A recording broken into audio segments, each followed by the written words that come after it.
Bol som na Minecraft filme, no a taktiež aj na Minecraft menu v Mekáči. No a dnes vám poviem môj názor na celý film a taktiež aj oveľa viac. A preto dopozeraj do konca videa.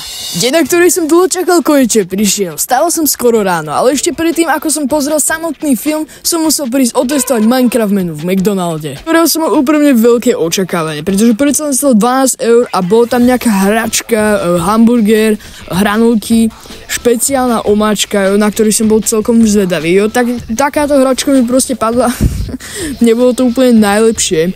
A tá omáčka bola pre mňa fajn, ja mám rád štiplé veci, takže to bol fajn. Bola tam síce nejaká divná octová chuť, ale celkovo mi ten McDonald celkom chutil. No a po McDonalde nastala konečne tá chvíľa, kedy som nasadol do auta a išiel na film.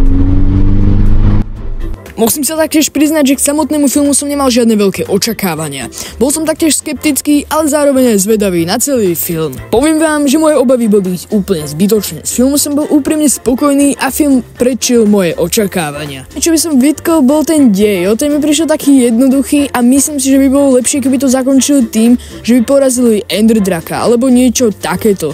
Ale za mňa to bolo dosť v pohode a možno si toto nechávajú na ďalší diel. Veď uvidíme. Ale inak v celku dosť v pohode film, dal by sa tam určite niečo zlepšiť, ale na to, že ten film vyšiel z hry, tak to bolo dobré. Až dopadne celkové hodnotenie filmu by som dal asi takých 7,5 boda z 10. Ak si na tomto filme ešte nebol, tak ti odporúčam určite na ňo ísť. V tomto videu som sa snažil povedať vám môj názor na tento film, no a taktiež vám celý ho nevyspoilerovať. Takže dúfam, že ste si toto video užili, dajte like a odber, no a budem rád, ak si pozrite ďalšie moje video. No a zatiaľ čau.